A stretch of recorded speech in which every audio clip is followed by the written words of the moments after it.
So in tonight's class, we're going to learn how to lead Kabbalat Shabbat.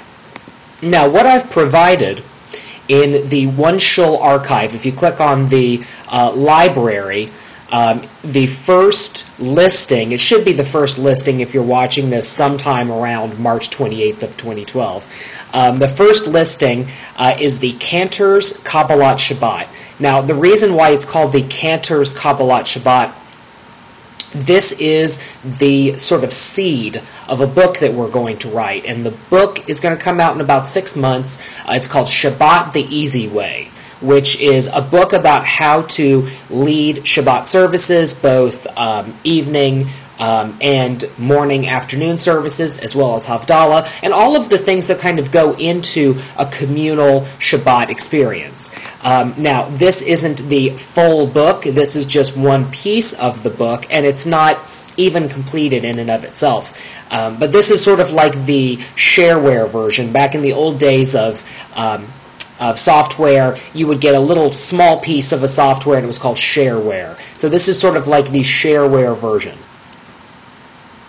So in this is a transliterated Siddur for the evening Kabbalat, Shabbat, and Maariv service, and then there are some notes that start on the second page. So I'm going to launch off of those notes, and feel free to ask questions if you are confused about something, if you need more help with something. Please don't be afraid to ask. Again, I'm seeing way more people watching the class than are logged into the chat room. If you log into the chat room, just create some kind of name.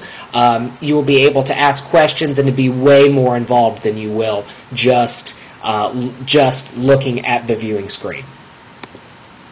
So what is the structure of the Shabbat service? So it basically has 4 parts. The first part is welcoming people. Now, you wouldn't think that welcoming people would be part of a Shabbat service, but it actually is. And frankly, it's the most underperformed aspect of the Shabbat service. You need to welcome people to Shabbat. You need to welcome them if they are physically entering a place. You need to welcome them before services start. You need to introduce yourself if they're new, help them find a seat, help them get a Siddur, help them get a prayer book, talk to them, find out how they found out about the synagogue or the independent minyan that you are leading for. If you are leading with One Shul, it's very important to say Shabbat Shalom to everyone. Let people know how much you appreciate the fact they're here at oneshul.org. That's why I always make a habit of spending about 5 minutes in the beginning of class time to let people know how much we appreciate you being here. That may not seem like sort of this halakhic start to Shabbat, but the thing about it is the Jewish experience is all about hospitality, right? So Abraham invited strangers into his tent, and we need to do the same thing. So it should be a codified part of the Shabbat service, and you know what, darn it, I'm making it part of the Shabbat service. Welcoming people is important. Now, what you're all really here for, which is the how do you actually lead the service. So the actual service itself, the singing and speaking part, is really 3 things. When people talk about come to a Kabbalat Shabbat service, it's actually a little bit of a misnaming, because Kabbalat Shabbat is actually just one part of a Shabbat service. So there's 3 parts really. The Kabbalat Shabbat, which is the introductory prayers that are said before Maariv, which is the actual evening prayer. And some people have made the argument that technically if you wanted to arrive late to a synagogue, you could miss all of Kabbalat Shabbat and miss the Dvar Torah, or some might call it a sermon if you're in the Reform community. You could miss all of that, and if you just show up for Maariv, then you've shown up for everything that you needed to show up for. Now, I would encourage you to show up on time, particularly if you're leading. But really, technically, the Maariv is the key point. So, you start with Kabbalat Shabbat, which is all of the introductory prayers and introductory songs. Then you have the Dvar Torah, the sermon, if you will. And then you have the Maariv Shabbat. Now, what I've done is I have given you, in the notes, a new form of transliterated Siddur. And if you have it in front of you, go to page 3 and you can see it. The first song is Yedid Nefesh, and the way that we've transliterated it is we threw away the old way of transliterating. Now, transliteration, I'll explain what exactly that is. Transliteration is taking the Hebrew words and putting them into a phonetic Roman language. So it's taking the Hebrew that maybe you might have trouble reading and rewriting it so that you could follow along in this sort of half-English kind of way. Here's the issue that happens with transliteration. A siddur with a prayer, whether it's Yedid Nefesh or one of the Psalms or whatever the case is, when it is translated and transliterated, so transliterated is having it worded using Roman, using the English alphabet to sound out the Hebrew words that maybe you have trouble with. That's transliteration. Translation is taking the Hebrew word for word and putting it into English. When transliterations are done, they are done in the same style typically as the translation, which means for Yedid Nefesh, you would literally spell out Yedid Nefesh Av Harachaman. And that's the way of saying the literal sentence that is spelled out in Hebrew. The problem with that is that Yedid Nefesh Av Harachaman is not how you sing Kabbalat Shabbat. It's Yedid Nefesh Av Harachaman. So it's a different thing than how it's transliterated typically in a siddur. So what we've done is we have retransliterated in a way that's actually formatted for singing. So if you look at Yedid Nefesh, the first line normally in a siddur is Yedid Nefesh Av Harachaman. The way we've done it is just one line, Yedid Nefesh, and then the second line, Av Harachaman. Now, the reason why we've done it that way is that typically when you sing Yedid Nefesh, there's a break. It's not Yedid Nefesh Av Harachaman. It's usually Yedid Nefesh, slight pause, Av Harachaman. So that's why we have that break there. We've also added periods and commas in where normally you wouldn't see it. And the reason why we've added those special periods and commas is that often there's pauses or there's breaks that don't necessarily work linguistically with the Hebrew, because Hebrew doesn't have punctuation, obviously. But also, you may break, let's say when you're singing a psalm, regardless of which one it is, you might actually break in the middle of a word or something like that, because if you think of any kind of song that you would sing, anything you'd hear on the radio, it's not sung the way the lyric sheet is written. You wouldn't have a song that, let's say you're listening to like a country station, country lyrics aren't written in perfect King's English, right? They're written in sort of southern, type language, so a lot of apostrophes and go in instead of going and things like that. So what we've done is taken the siddur, the Kabbalat Shabbat service, and we've rewritten it in that way. So when you do Kabbalat Shabbat, what you need are two things. You need a traditional siddur of some kind. And traditional doesn't mean art scroll. It can be the Koran Sachs. It could be even the Reform Prayer Book that has the Hebrew. You need that on one side, and you need this transliteration on the other side. Don't look at the transliteration that's in the siddur that you're taking the Hebrew from. Now, I say all of this because right now the cheat sheet that we've given you doesn't have Hebrew in it. When we publish the actual book, it will. But in the meantime, you need to have a traditional siddur here, and you need to have the cheat sheet on the other side. What this will allow you to do is to sing, and at the same time know where you're supposed to be in the book. And I'll explain a little bit more about why that's important later. So you start with Yedid Nefesh. This is the Kabbalat Shabbat. Then you do Lechuna Ranana. And here's why you need to have the traditional prayer book with you. Lechuna Ranana has a break in it. So you sing the first part of Lechuna Ranana, and then you have a silent davening, a silent prayer, and then you pick up later. So here's an example of how that would work. Lechuna ranana ladonai naria letzur yishenu nekad mafanav betoda bizmirot naria lo. And then you stop, and everyone's supposed to be praying silently through the rest of it until it picks up at Arabim Shana Akut Bedor, and then it continues on. So when you look at our transliteration, we've actually put pause and stop in big letters so that you'll know that's where I'm supposed to stop. And when you're in that sort of stopping phase, that's why you have the traditional Siddur next to you. You can look at it and you can pray using an English translation, or you can try to make your way through the Hebrew, and you can kind of keep pace with everyone else since you're using two different materials. So then the next one is Shiru Ladonai, and then you have Adonai Malak, then Mizmor Shiru Ladonai, and it goes all the way through until you get to Lecha Dodi. Now, here's one of the things that people always have problems with trying to learn the prayer services of any kind.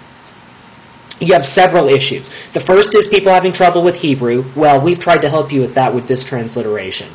The second is the structure of the Siddur not working the same as the way that it's sung. So Lecha Dodi is a perfect example of that.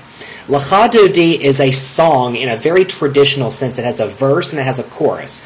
So it starts with the chorus, Lecha Dodi likrat kala penei Shabbat nekabela, and you do that twice, and then you go into the verse. Shamor v'zechor b'dibur echad hishmiyanu el hamichad. Okay?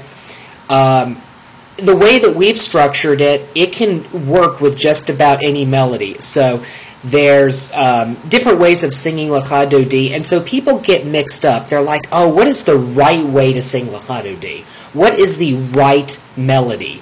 And people have trouble figuring out what that is exactly. And here's what it is. The right melody and the right way of singing it is whatever is right for you.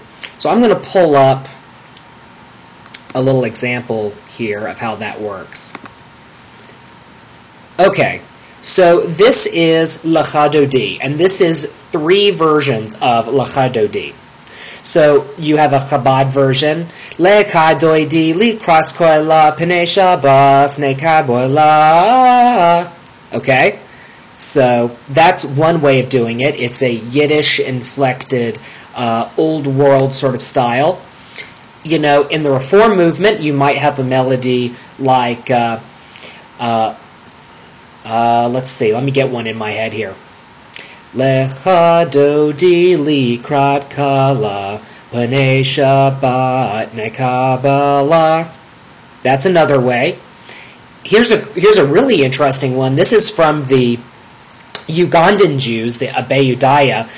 Let's see, I got to get it right in my head because I don't have the music with me. Lecha idoidi likrati kala penei Shabbat nikabila. Okay, I'm not doing it nearly as beautifully as they do because their language is a little bit different. But you can see here that here's just 3 ways of doing one song. So there's a million different ways of doing different songs. So you really don't have to feel like there is a right or a wrong. Particularly with one shul, we're very open in terms of, what people do and how they want to express that. So you're going to continue through the Shabbat service, and then you're going to get to the Mourner's Kaddish. So Mourner's Kaddish is a call and response, for lack of a better word. So you have the beginning part, the Yit Gadal, V'Yit Kadash Shemei Rabbah, Ve'amal Divre Hirute, Yehim Lak Melkute, V'Chayahon, V'Echon, V'Echon, B'Tizrael, Bagalais, V'Kariv, V'Imru, Amen. Okay, so you get through that first part, and then you and the rest of the community then say, Yehei Shmei Rabbah Mavorach Le'alam L'Mei Amaya. And then you start back in with the rest of it, and there's parts where the community comes in. Now, at the end of Mourner's Kaddish, you then will give the Dvar Torah, traditionally. Now, there's different ways of doing this. You don't have to break up Shabbat into two services, one being Kabbalat and the other one being Maariv, with this sort of halftime part where you do the Dvar. You could also, you could skip that entirely, and when you're doing Kabbalat Shabbat, you could actually give little short 2-minute long multiple sort of teachings in between songs. Shlomo Carlebach used to do that. He would actually do a song, and then halfway through it, he would break down the song and then start going off into all kinds of crazy directions. So you could even do that too. It really just depends on your level of comfort. But a few tips about giving a Dvar. The first really important point is keep it short. If you go over more than about 5 minutes, people tend to get a little bit antsy. Now, in classical Reform communities, a rabbi will go on for 20 minutes. So there's exceptions to every rule. In the Hasidic community, you don't have this like mega Dvar Torah thing in the middle. You just have the Rebbe giving out, teachings back and forth and back and forth. So it's a different kind of thing. Some conservative communities you'll go to, there won't be a Dvar at night. There will be just a little short something maybe. You're not going to hear the Dvar until Saturday morning. So it really just depends on where you are and what you're trying to do. But keep it short. And, a few points that I like to make. Always say the name of the Torah portion. Always say what it's about. Tell the story in some way. And then explain what it means to me. Relate it to something that is in my life. Something that would be important to me. Again, there's always exceptions to the rule. We have people in this community who will do like 20-minute long Divrei Torah, and people love it. A few other suggestions. Go to different kinds of minyanim. Go to an Orthodox synagogue. Go to a renewal community. Learn the different things that they do, and then you can start to integrate that. Let's now get into Maariv. And if you have any questions, please let me know. Everyone's been really quiet and not asking any questions. But if you have any, please ask. Log into the chat room and ask me any questions that you have. I'm going to go on ahead and skip ahead here in my notes. So after the Dvar Torah, if you choose to make that the Super Bowl halftime part of the Shabbat service, you have Maariv Shabbat. And Maariv Shabbat starts with the Barhu.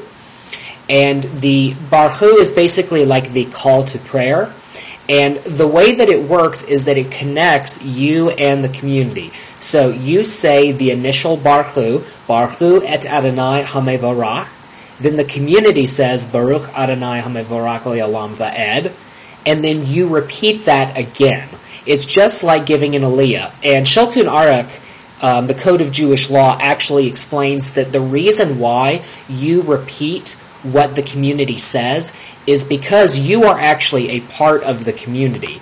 As a leader, you're not in some separate space than everyone else. You are with everyone at the same time. So that's why we would repeat that, whether it's the Barhu or whether it's someone getting an aliyah to the Torah. You always repeat so that you are as much a part of the community as everyone who, let's say, is sort of in the audience, for lack of a better word. So, after Barhu, you get into some silent prayer. You have Maariv Arevim, and then you get into Avad Olam, and then this is the pivotal point, the Shema. So you have the Shema, which is said aloud, Then under your breath, you have Baruch Shem Kavod Malkuto Le'olam Va'ed, which you say quietly. And then you immediately start with V'ahavta. Now, one of the things about the way that we have rewritten this transliteration is that the blessings that are said immediately on top of each other are listed on the same page. So, like as an example, there's a little bit of a pause between Ahavat Olam and the Shema. Like, you could, in theory, stop right there and give a little 2-minute Torah talk or whatever the case is. You don't immediately have to go into the Shema. But when you say Shema, you immediately go into Ve'ahavta. So that's why we put it on the same page. And again, when you look at the notes, you'll see where it mentions when it's silent and when you're supposed to speak. So then you get into Mechamocha, then you have Hashkivenu, and then you have Vishamru.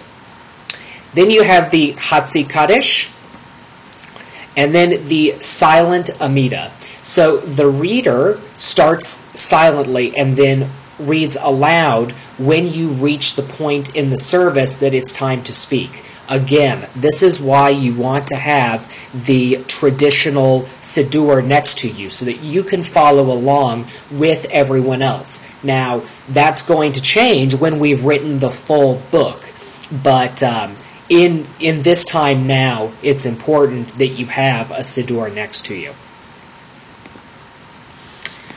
So then you get into the Amida, Kaddish Shalem, and then you're about to hit the end. You have the Aleinu, and then you have Mourner's Kaddish. And then after Mourner's Kaddish, people typically give announcements. This is like when the president of the synagogue gets up, or the leader of the independent minyan gets up, or whatever the case may be, and gives the announcements. Then you end on one of two songs, which is either Yigdal, or you end on Adon Olam. And we have included both of those songs in the transliteration guide. So you have both of those. Let me know if there's any questions, if anyone is wondering anything. Looks like we have a question here. Sorry I'm late, what did you miss? Well, I tell you what, you can always watch the video after the fact. It will be in the archive. I'll probably archive it tonight because I have a lot of work to get done. So you can, anything that you've missed up to this point, you can catch in the archive. But it's very important. The key thing is to make sure that you copy and paste this link in a new window so that you can have the Kabbalat Shabbat service. Or you can just click on Library in a new window and you can get it that way as well. So let's talk about what it takes to learn all this. Because this is where people get messed up, right? It's like really hard to learn how to lead a Kabbalat Shabbat service. The Hebrew, like how do I do that?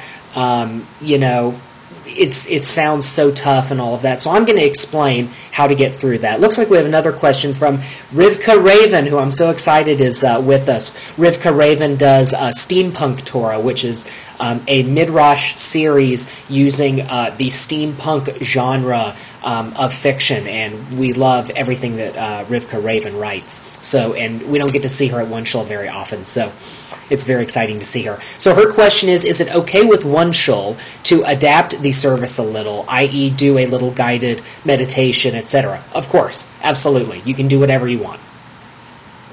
That is completely open. And with other communities, it's going to be open as well. So one of the things, like as an example, I forget what blessing it was, or I should say what song it is, that this one particular community in Atlanta doesn't do. And so someone that I know who was leading Kabbalat Shabbat that night wasn't sure, like, am I supposed to do it, am I not, etc., etc. And finally someone from the community said, oh, we don't really do that one, whatever, it's fine. In Reform communities, in Renewal communities, you'll see that too. In Reconstructionist communities, you'll see a lot of variation and adaptation. I went to a musical service at a conservative synagogue, and they changed things around a lot. So it really just depends on the community you go to. And don't be afraid to ask questions. Don't be afraid to ask, is it okay if we do this differently? Is it okay if we do that differently? And, you know, rabbis in particular will be pretty happy that you're participating this much anyway, and you'll probably get a lot more free reign than you think you would. Anyway, so let's talk about how do you learn this? How do you learn the Hebrew? How do you learn the songs? Oh, it's so tough. Well, we have this miraculous thing called YouTube, and YouTube is where you learn it. So in the notes here, I've included a few of my favorites. So one of them is AJ6 Video, and AJ6 Video, they have basically a karaoke-style video series where you can follow along and practice and sing along with the words. So that's a particularly good one that I like. Another one that's like that is Zamru Princeton. So Zamru is an independent minyan in the Princeton area. And they have a series of videos like that. They're a very musical community, so that those videos have a lot of guitar and a lot of chorusy vocals. If you want something that's very traditional and very sort of synagogue-y, I've included a link on dailymotion.com, which is Rabbi Jonathan Ginsburg, and he goes through the entire Shabbat service as well. You can also just Google Kabbalat Shabbat melodies, and you'll find that as well. Now, again, it really just depends on the community that you belong to. The Reform and Reconstructionist and Renewal communities write their own Siddurim. They are very adaptive and things like that. Matter of fact, the first time I went to a classical Reform synagogue, and there actually is, for people who aren't familiar with the Reform movement, there was the original Reform movement, which in a lot of ways was more radical than the Reform movement that we have today. I'm not going to get into all that, but they used to have a Siddur that was very, very small. It was called the Union Prayer Book, and it was literally, it was like this big, a tiny, tiny little thing. And now they've got a bigger book and all of these other things. But there are some synagogues that still hold to that original book. And when you go to a Reformed service like that, it's radically different than going to, say, a conservative Carlbach minyan or something like that. Because it's mostly in English and all of these other things. So it's really important that if you are trying to learn something, you really need to understand that there's a lot of different things to learn, and it really just depends on the community that you're involved with. The transliterated Kabbalat Shabbat service that I've done is a more traditional, what I would call an egalitarian conservative service, because it's kind of your like bread and butter Shabbat service, and you can really adapt from there and do what you think is right. Let's see. So, how do you learn it? You learn from watching YouTube videos. Really. I mean, it really is that simple.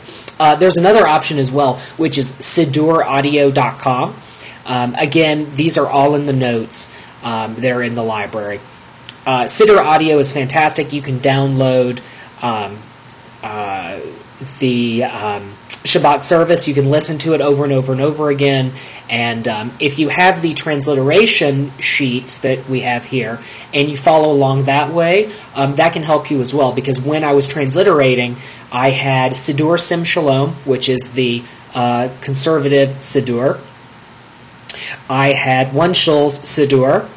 I had Siddur Audio, and then I had all of these YouTube videos, and I did it all at once with that. And that sort of arsenal of liturgy really helped out a lot. So any of those ways are great. Siddur Audio is fantastic because you can listen to it over and over and over again in the car and things like that. I am going to now tell you something that you do not want to hear, which is how long it is actually going to take you to learn this. It is going to take you a minimum of 7 times correctly to learn the Shabbat service. 7 times. That means you have if you aren't trying to do the Hebrew, if you're just using the transliteration sheets, you have to be able to do the Shabbat service, get the melodies right, and all of that 7 times in a row correctly for it to be in your long-term memory. Now, what does that mean? It means if you do it 7 times correctly, you will never forget it. Literally, you will never forget it. Give yourself 14 days, roughly 2 weeks, to learn it. So go through the service every day twice for 1 week, and then once a day for another week. So within that last week, where you're doing it once a day, that week, Monday, Tuesday, Wednesday, Thursday, Friday, you're going to get it right. You'll probably be completely set and have it memorized after, the first week is over and you do it 2 or 3 times, right? But give yourself a 2-week window. Where people mess up, and I always see this, is they want to lead a Shabbat service. It's Monday the 1st. The Shabbat service is on the 15th. They start studying on the 8th. Then it's the 11th, and then something happens. There's an emergency. There's a family issue. There's school. There's whatever. Now it's the 14th. And they're like, you know what, I can do this. And then it's the 15th, it's time for Shabbat, and they bomb miserably. And they bomb miserably because they didn't have enough time. It's very, very important to give yourself time. Now, here's the other thing that's important. It actually says in Code of Jewish Law that you are not supposed to memorize and to say from memory anything that is in the Torah. And Kabbalat Shabbat is all psalms, basically, and some liturgical poetry. So, if you go to a synagogue, you'll notice something. Every rabbi who went to school for a minimum of 4 years still puts the Siddur on the bima and reads from it. No one has this stuff memorized in their head. Everyone uses a Siddur. So when I say you need to memorize it, you need to get really good at it, it's not because you need to be able to do it without the Siddur. This isn't like Luke Skywalker blowing up the Death Star just by using the Force, right? It's really just, can you follow along and not trip up? It's not like driving blindfolded. It's like driving with a Google map in front of you, but not really needing the map that much. That's what it's like. So don't be intimidated when I say memorization. On the other hand, memorize it. And I tell you, if you want to really know how to memorize it, transliterate an entire Kabbalat Shabbat and Maariv service. You'll get really good at it really quick. Believe me. I know more about Kabbalat Shabbat than I ever wanted to. One thing, if you're interested in leading at one shul, don't try to do something that you don't feel comfortable doing because you feel that there is an expectation that you should do it. There are a lot of times where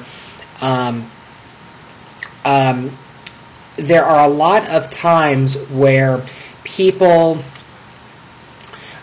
try to do something, some prayer that's in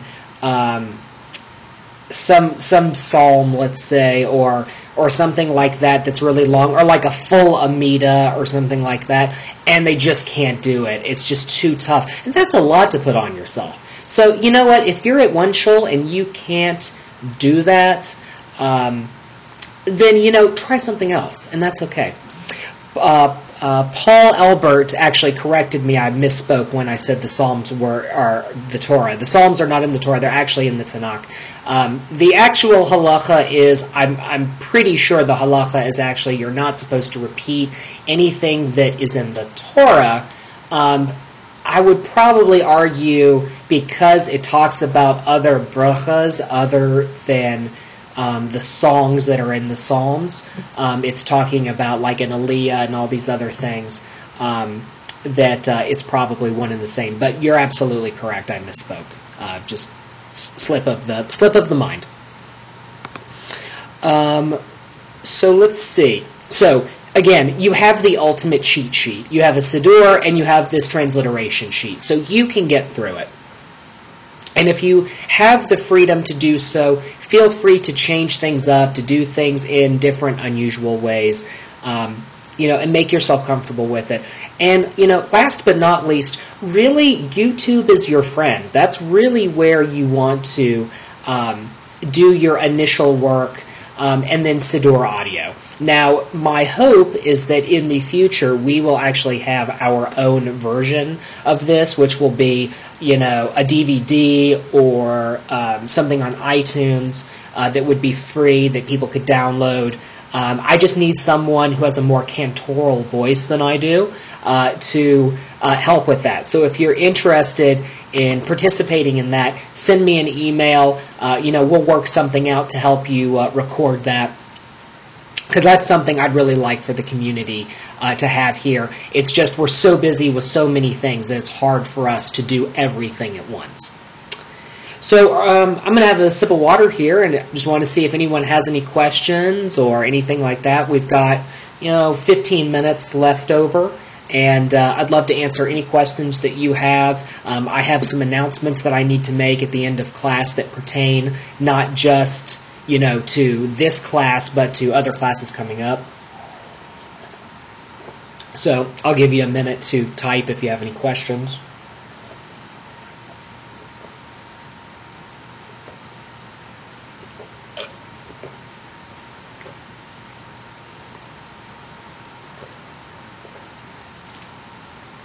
So Rivka says, I sing, would be very interested in helping. Rivka, great. You've got my email address. You know how to get in touch with me. And if anyone else is interested in getting in touch with me, you can email me, patrick@punktorah.org. And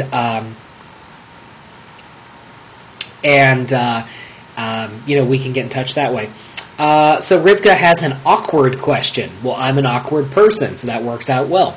I am interested in leading Havdalah. What do we do if no one shows up? Do we still do it for the video? So here's something that's really important about, and this actually goes to a question that I had several days ago, about people wanting to sign up to lead a service 2 or 3 days in advance. Really, we have to schedule at least a week in advance. And the reason why is we have to promote it. We have to let people know that something is going on.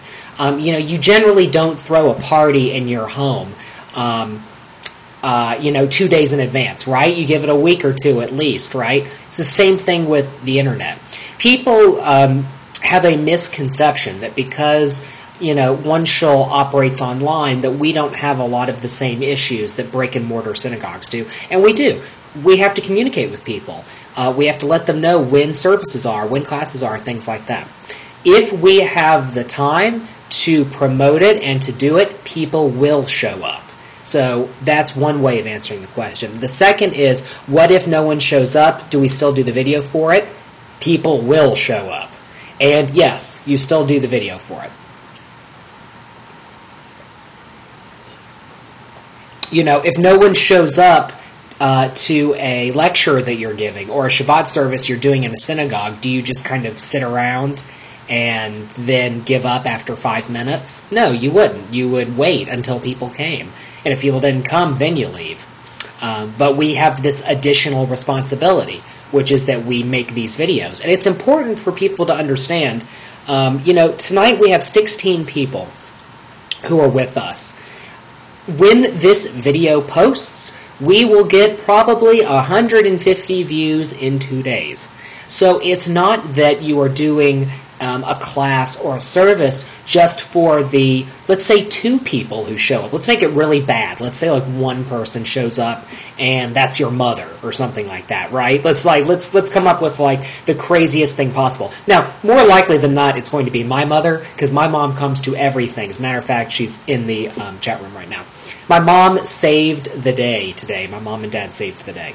I'll share that after class. But in any case, it's really about, not just the people that are there, it's all the people after the fact. We have something like 500 YouTube videos, and, we get more action that way than we do having a service or a class, because it may be 7:30 Eastern Standard Time, it's 3 in the morning in Israel, and it's 4 o'clock in the afternoon on the West Coast. So you can only do what you can in a certain time period. My mom says hi. Hi, Mom. Thank you for helping me with my car today. I greatly appreciate it. Anyway, so I hope that answers the question. Yes, you do have to lead services even if no one shows up, but again, people always show up. As a matter of fact, one time, this is a true story, one time it was a secular holiday of some kind, like it was Memorial Day or something. It was like a holiday on a Monday. And generally speaking, when there's a secular holiday that is on a scheduled day, like we do Torah together on Mondays, if it's a scheduled day that we have something consistent, we generally don't do a class or a service on that day because we know people are out doing other things and it's kind of tricky to ask people to come to a service or a class. So it was this like one random Monday, whatever the holiday it was, and I get a text message at 7:01, so it's like 1 minute past when Torah study was supposed to be happening. This woman texts me and she says, why are you not on one shul? And it had just slipped my mind because I just sort of thought, well, it's Memorial Day, it's not on the calendar, we didn't send off an email about it. Why are people in the chat room? Why are people on one shul? And sure enough, 6 people were there, and they were like, when's Torah study? And so I said, okay, guys, here we go. I was supposed to have dinner, and I told my friend that I was with, I said, you know what, sorry, we're going to have to postpone dinner for about an hour here, because I got to lead Torah study now, because there's 6 people here, and they want Torah study. So, things like that happen too. Are there any other questions, comments, anything like that before I get into a couple more things here? I do have one last part of the class. This was something I wanted to show you. If you are trying to learn the Hebrew service, and by that I mean you're not wanting to do the transliteration, you're wanting to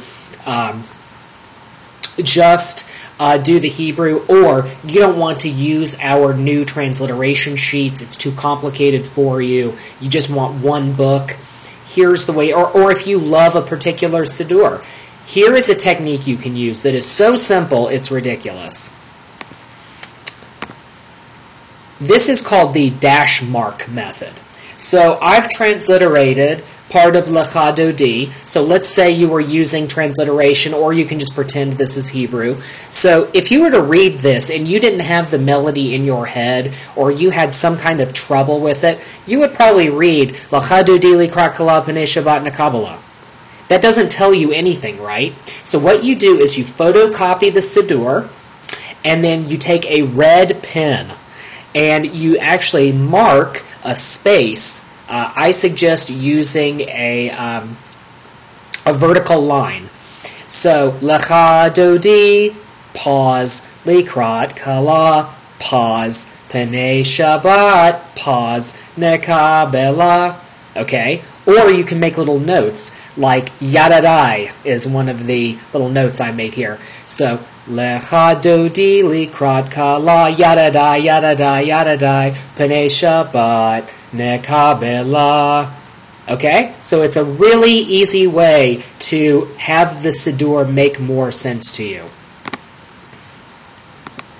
So that's another way that you can help yourself when going through the Shabbat service. All right. Well, if there's no more questions, I will go on ahead and give a few announcements. So Passover is coming up, and we have Passover Seder plates that we are selling. Here's a picture of them right here. So it's the brown tray, and then you have these 6 little serving portions. It's not all combined together. You can actually take the pieces apart. So if you wanted to use it as a Seder plate, you could do that. You could use it as a chip and dip. You could use it for appetizers, for tapas, whatever the case may be. They are 56, let's see, I think $56.99 or $54.99. I don't remember off the top of my head. They're on punktorah.org. And with that, you get 2 Haggadahs and You also get a kippah, a black knit kippah, and you get a thank you letter, personally written by me. So 100%, oh, and it's free shipping as well. 100% of the proceeds go to punktorah. So if you go on punktorah.org, we've already set it up for Passover. So we have all kinds of great Passover articles and podcasts and videos. You can go on there. There's a big picture of the Seder plate. You can click on it and you can order using PayPal. I'm about a minute and a half from the post office, so I can go on ahead and send it off to you. So one thing here at One Shul, we are entirely volunteer-led. I'm the executive director, but everyone else is a volunteer. We really appreciate all of the help of all of our volunteers, whether it's people writing for One Shul or New Kosher or punktorah, people leading services, classes, things like that. If you want to volunteer, please send me an email, patrick@punktorah.org, and we can set up a time to talk, whatever you need. In addition to that, if you don't have the kind of free time to lead a class or to write an article or to do a podcast or whatever the case may be, just share the link on Facebook. Share a link to punktorah or to One Shul or whatever the case is. Let your friends know about us. You can also give a financial donation. We ask $5 for participating in a class or a service. That's not mandatory, but we appreciate it. $5. That's a venti frappuccino, right? $5. I guarantee you there's no synagogue in the world that only asks $5. So please help. In addition to that, we have lots of other opportunities here. We have our Yarzeit Memorial Wall. We have our Misha Barak, our prayer list. We have a forum that we started. It hasn't quite caught off yet. I think it's probably not going to last much longer unless people really gravitate towards it. But we do have that. Obviously, we have the video archives with lots of different great ways that you can get involved. And lots of awesome projects. Again, if you have any questions, if you want to talk to me, if you are interested in volunteering, if you want to know more about what we do, I'm always available. All you have to do is send me an email, patrick@punktorah.org. There's no such things as stupid questions. There's no such thing as wrong questions or inappropriate questions. It's completely open. And more than anything, please know you matter. That's why we're here, because you matter. This isn't the Patrick show. This isn't the Katsira show. This isn't the Rivka show. This is about you. You are the reason why One Shul is here. This is your community. This is your Jewish family. So please get involved.